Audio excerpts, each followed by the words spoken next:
Hi, everyone. We are being invaded, and Michael Yon calls it a weaponized migration. I listened to an interview with Michael Yon, and if you don't know who he is, he's a war correspondent, and lately he's been covering the U.S. border and going to the Darien Gap to see the illegals swarming across the U.S. I'm going to try to summarize what he said. Now, the Darien Gap is down between Central America and South America. So what Michael Yon said, is it's a weaponized migration. The flow is increasing. If an illegal can get to South America, they can get to the U.S. in just a couple of weeks, and they get lots of help from the UN, from charities, relief organizations, and the U.S. government. He says flights are coming in every day from Turkey, Bogota, and Africa. The U.S. is being invaded. He calls them invasion camps in South America, down by the Darien Gap. He said, we also don't know how many are crossing from Canada. There's a significant number coming across the Canadian border, and no one is even talking about that. He said there are many military men from Africa, Afghanistan, China, El Salvador, and Venezuela. And he says Venezuela and other South American countries are opening their prisons up and showing their prisoners how to get to the U.S. and encouraging them. And the gang members are coming by busloads to the U.S.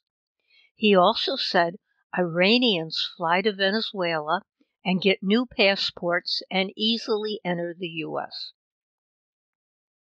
All of this is highly organized, paid for by the UN and the U.S. and relief organizations. The U.S. is funding our own invasion. Now, I don't know if he meant the U.S. is funding it because we're the biggest funders. We fund the most of the UN, if that's the reason, or because the charities from the U.S. are down there, or if we're actually giving money. I'm not sure. He said that the Biden administration, Mayorkas, expanded the migration camp in South America at the Darien Gap, and it's used mostly by Chinese and Syrians, and then the bus takes them to the U.S. In October, there were 60 buses a day going from this camp.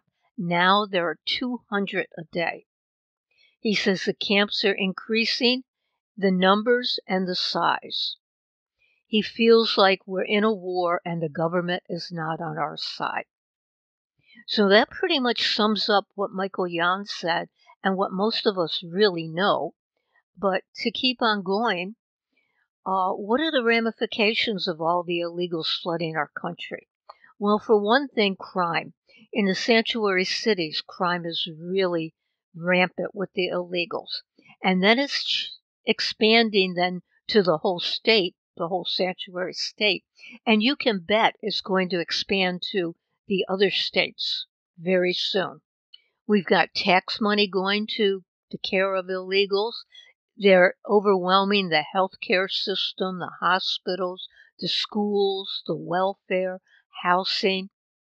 And sanctuary cities are running out of housing for illegals. They're displacing the American homeless and the veterans. The veterans, they're American citizens who served their country, are now taking second place to the illegals. And we know the Democrats want them to vote, so they're offering, or they're going to try to offer, a military path to citizenship. Now, the problem with this is, once the illegal is in the military, they don't really care about the U.S. and its citizens. They're not going to be fighting for our country. And I feel that they could infiltrate and sabotage the military, get weapons, maybe give information to their home country. I just don't like that myself. We're also told that a lot of them plan to become part of the U.S. and then hide in plain sight, and then when the word is given, take over. When the go signal or the activation signal is given, They're going to terrorize the country, sabotage electric grids, water systems, police, infrastructure. Now, this is not all illegals. Don't get me wrong. I'm not saying every illegal is going to do this, but there's so many military-age men coming across the border from China, from other countries, that those are the ones we have to worry about. And if you just look at Texas, they're trying to take matters into their own hands, and they're getting flack from the U.S. government. Now, what could that lead to? It could lead to a civil war, could lead to states seceding from the Union. You know, once the people have had enough, they're going to say, hey, we can't take it anymore. So they're sabotaging, their plan is to sabotage America from within. And it might, it's not the plan of the illegals, but of the elites. And the elites are using the illegals to destroy America. The other thing that's happening also, if you watch the news at all, you hear them always talking about fentanyl, the fentanyl increase. Well, nobody is saying stop all the border crossings and you're going to cut the fentanyl, the amount of fentanyl that's coming across the border by a great amount. We've got increased drug trafficking from all these people coming across, child trafficking, security threats, terrorism, crime, depressed wages where these the illegals are living because they're willing to work for less. Schools are over capacity. Healthcare is over capacity. Hospitals are overcrowded. So illegal immigration costs each American taxpayer. Undocumented workers receive subsidized housing according to the U.S. Department of Housing and Urban Development. Children receive free education. Most qualify for English lessons and free school breakfast and lunch. 26 states offer them state-funded benefits. New York offers up to $300 a month in cash assistance. Now, I just heard the other day that it was $1,000 a month for California. Now, I'm not sure. I'd have to look that up for sure. 11 states offer free or subsidized medical and hospital care. California offers food stamps, legal services, and benefits.